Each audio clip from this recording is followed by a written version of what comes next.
Hello guys, শুরু করে দিলাম আমার 2 নম্বর ব্লগটি। এই যে লোকেশন এন্ট্রি সবই দেখতে পারবেন। আজকে কি কি করতেছি, আমরা কি কি করব আজকে সবই দেখতে পারবেন। সব কিছু আজকে আপনাদের সাথে শেয়ার করব 2 নম্বর ব্লগে। আপনাদের জন্য খুব সুন্দর একটি লোকেশন নিয়ে আসছি। কি কি করবেন, কিভাবে যাবেন সব দেখতে পারবেন আজকে। ঢাকার ভিতরে খুব সুন্দর একটি প্লেস, খুব সুন্দর খুব সুন্দর, শুধু ভিউ আর ভিউ। আপনারা কিভাবে যাবেন, কিভাবে লোকেশন উঠবেন। ওয়াও ওয়াও, মাশাল্লাহ মাশাল্লাহ, খুব সুন্দর একটি, এই যে আমরা বোর্ড নিয়েছি 1 ঘন্টার জন্য। বোর্ড নিয়ে আমরা মাঝপথে যাব। এন্ট্রি তো দেখে আপনারা বুঝতে পারছেন আমরা আজ কি কি করতে যাচ্ছি। দেখা যাক, চারদিকের ভিউটা একটু দেখেন, চারদিকে শুধু দেখবেন শুধু ওয়াও। এই জায়গার পানিটা খুব পরিষ্কার, খুব পরিষ্কার পানি। চারদিকে দেখেন মেট্রো রেল, মেট্রো রেল ব্রিজটা দেখা যাচ্ছে, যে মেট্রো রেলের ব্রিজ। আমরা 3 জন গেছি, 3 জনের এক একজনের 150 টাকা করে নিছে। 3 জনের আমাদের 450 টাকা নিছে 1 ঘন্টার জন্য। আপনি একটা বোর্ড নিলেও আপনার পার পিস এক একজনের 150 টাকা করে লাগবে ঘন্টা। আধা ঘন্টার জন্য কম আছে। যে মেট্রো রেল, মেট্রো রেলটা এই যে মেট্রো রেলে, তারপরে যে রাইড করার বোর্ড। চারদিকে এই যে দিশান, এই যে দেখুন সাইডে গাছপালা, কত সুন্দর আবহাওয়া, পানি, মেঘ, কত সুন্দর বাতাস।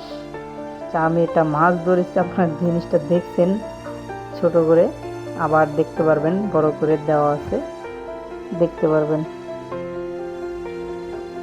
এই দেখেন পানি অল্প আছে, কিন্তু এই জায়গার পানিটা অনেক ফ্রেশ।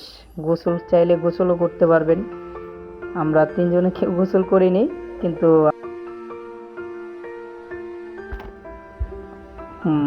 আমার সাথে মস্কারি করতেছে এখানে। এই যে দেখুন কত সুন্দর করে চালাইতেছি আমরা, পিছনে বসে আমি ভিডিও করতেছি। ভাই একটু রানিং শুরু করে দিছে, কত সুন্দর করে বোর্ডের স্পিড বাড়াই দিছে। ওই যে আশেপাশে দেখুন, ওই যে গোসল করতেছে, ফুটবল খেলতেছে কাকায়। আমার কাকায় ফুটবল খেলা শুরু করছে বাচ্চাদের সাথে। এই যে দেখুন কাকায় দেখে বলতেছে যে আমাদের একটু ভিডিও করেন। এই বল মারলো পানিতে, দেখেন কত সুন্দর ফুটবল। বাচ্চারা, এই যে বাচ্চারা, এই সাইডে যাও সাইডে যাও সাইডে যাও, সরো, যাও বল নিয়ে আসো, বল নিয়ে আসো, বাতাসে চলে যাব, বল নিয়ে আসো। এই যে আমরা পরে এই জায়গা থেকে চলে আসলাম। আপনারা যদি দেয়াবাড়িতে আসতে চান তাহলে আসতে পারেন। দেয়াবাড়ি আসবেন মেট্রো রেলের নিচে, কিন্তু আসতে হবে হচ্ছে উত্তরা সেন্টারে। এই দেখুন মাছটা ধরছি, কিন্তু আমি কিন্তু মাছ ধরছি, কিন্তু মাছটা কিন্তু যেত না, মরা।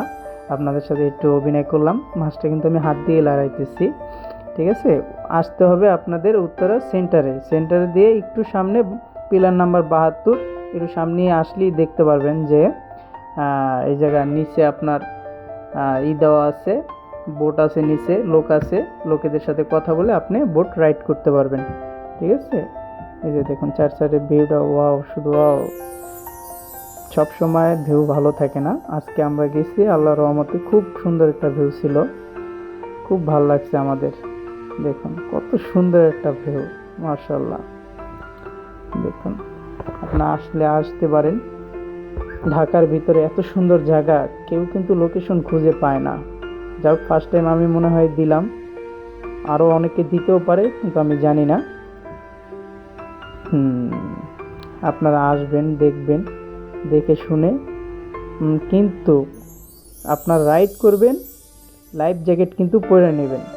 আমরা পরি নাই, কারণ আমরা সাঁতার জানি, তাই আমরা পরি নাই। কিন্তু আমাদের সাথে যে মাছ পয়েন্টে ছিল, সাঁতার জানতো না, ও পরে নেয়, ও খুব ভয়ে ছিল। তাও পরবর্তীতে আমরা খুব সেভই চালাইছি, আস্তে আস্তে ধীরে ধীরে চালাইছি। ছেলে ছোট মানুষ, তাই আমরা ওর বেশি ভয় দেখাইনি। ওই ভয় দেখাইছিলাম, কিন্তু ওই ভিডিওটা করা হয়নি। পরবর্তীতে আবার একদিন যাব, তখন ভিডিওটা করবো ইনশাল্লাহ আপনাদের জন্য। এই যে আমি পরবর্তীতে আমরা 1 ঘন্টার প্রচুর পরিমাণ এনজয় করছি। 1 ঘন্টার ভিতরে আমরা এদিকে ওদিকে 4 একবারে পুরো দিঘিটা আমরা রাউন্ড দিছি, 2বারের মতো রাউন্ড দিছি 1 ঘন্টার ভিতরে। আমাদের তো বাতাসে নিয়ে আসে, একবারে রাইড করার থেকে শুরু করে একবার বাতাসে আমাদের এই সাইডে নিয়ে আসে। পরবর্তীতে আমরা ধরেন আস্তে আস্তে করে ধীরে ধীরে সামনের দিকে আবার যাই, আবার পিছিয়ে আসি, এই মাছ পয়েন্টে যাই, সামনে যাই, সাইডে সাইডে আবার কিন্তু আমরা এই দিঘিতে কিন্তু অনেক মরা মাছ দেখতে পাচ্ছি, বুঝছেন, দিঘিটার ভিতরে। কিন্তু তার ভিতরে যেমন ধরেন 1 ঘন্টা আগে কোনো মাছ মারা গেছে, আমি একটা হাত দিয়ে যেটা ধরছিলাম ওটা তাজা ছিল মাছটা, কিন্তু তারপর আমরা কোনো কিছু করিনি। এই যে উত্তরা দিয়াবাড়ির সামনে আমাদের এয়ারপোর্ট, মেট্রো রেলের উপর থেকে এয়ারপোর্টের বিমান দেখা যায়। এই দেখুন বিমানটি অনেক একটা নিচ থেকে দেখা যাইতেছে, বিমানটি অনেক বড়, বাইরে থেকে আসলেই মাত্র। এরা ফার্স্টেও আপনারা এন্ট্রির সময় দেখতে পাচ্ছেন একটি বিমান, আমরা যখন রাস্তা থেকে আসতেছিলাম তখনও দেখা গেছে বিমানটি। আমরা প্রথমে তো মনে করছিলাম বিমানটি যায় কিনা দেওয়ালে একবারে বিল্ডিংয়ে কিনা ধ্বংস হয়ে যায়, কিন্তু পরবর্তী দেখি না, সামনে এয়ারপোর্টে নামতেছে, খুব ভয়ে ছিলাম।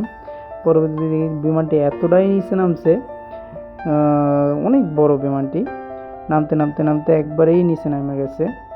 তো ওই যে নেমে গেছে, দেখছেন ওই যে বিমানটি ওই জায়গায়। এই যে আমাদের জিসান এই যে সাঁতার পারে না, ও খুব ভয়ে ছিল যে কিভাবে কি হয় না হয়, পড়ে যাবো, এই ভয়ে ভয়ে ও মানে খুব কান্না করছিল একবার।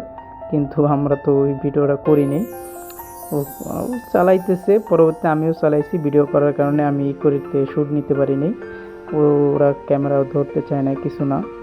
তারপরে খুব রিস্ক নিয়ে আমরা চালাইছি। তবেও লাইফ জ্যাকেট নিয়ে সবাই পানিতে নামবেন, যার যার সেফটি তার কাছে, বলা তো যায় না কত গভীর আছে কতটুকু আছে, সবার সেফটি থেকে থাকবেন। এই যে নৌকাগুলো, এই যে নৌকা আপনারা নিতে হবে এই জায়গা থেকে, হ্যাঁ, রাইড করতে হলে এই জায়গা থেকে নেবেন। নৌকাগুলো খুব সুন্দর আছে, ফাইবার বোর্ডের নৌকা। হ্যাঁ, আপনারা যেভাবে আসবেন, যে আসেন না আসেন, দূর থেকে আসেন, খুব সুন্দর একটি জায়গা। হ্যাঁ, দিয়াবাড়িতে আপনারা পিছে যে বিল্ডিংগুলো দেখতেছেন, এই কিন্তু 2-3 জায়গায় এরকম রাইডার পাবেন, কিন্তু এই পানিটা কিন্তু সবচেয়ে পরিষ্কার। পরবর্তীতে আপনারা অপর সাইডে গেলে কিন্তু আরও বোট আছে, কিন্তু ওই জায়গার পানিটা কিন্তু একবারেই বাজে, ময়লা। কিন্তু এই জায়গায় আপনারা আসতে হবে উত্তরা সেন্টারে আসলে আপনারা এই পিলার 75-এ আসবেন, 75 কি 76-এ আসলেই আপনারা এই নৌকাগুলো দেখতে পারবেন। পাশাপাশি রেস্টুরেন্ট আছে, বসার মতো জায়গা আছে, প্লেস আছে, খুব সুন্দর জায়গা। ঠিক আছে, ইনশাল্লাহ পরবর্তীতে যখন আমরা আবার রাইডিং করতে আসবো, খুব সুন্দর করে ভিডিওটা করব, শুট নিব। সময় শেষ পর্যায়ে চলে আসছে, তা আমরা দেখি কতটুকু বাজে, কতক্ষণ হয়েছে। আমরা অল্প অল্প একটু পরপরই আমরা টাইম দেখতাম, 10 মিনিট হওয়ার পরে আবার একবার টাইম চেক দিতাম, 20 মিনিট হওয়ার পরে একবার টাইম চেক দিতাম। ক্যামেরাটাও সুন্দর মতো ধরতে পারিনি, আমি উল্টো হয়ে গেছে ক্যামেরা আমার। যাক, সমস্যা নাই, আমরা একটু পাশে যাইতেছি। রাইড শেষ করে আমরা উপরে উঠলাম, একটু স্লো মোশন ভিডিও করলাম। এই যে আমাদের ক্যামেরাম্যান ঠিক মতো ক্যামেরাটাই ধরতে পারতেছে না, তার জন্য আমরা হাসাহাসি করতেছি, জিসানদের দিয়ে ক্যামেরা ঠিক মতো ধরাতেই পারলাম না আমি। যাক, সমস্যা নাই, পরবর্তীতে আবার একটি ব্লগ নিয়ে আবার আপনাদের সাথে হাজির হব ইনশাল্লাহ, আবার দেখা হবে। ধন্যবাদ সবাইকে, আমার চ্যানেলটি সাবস্ক্রাইব করে দেবেন, ধন্যবাদ।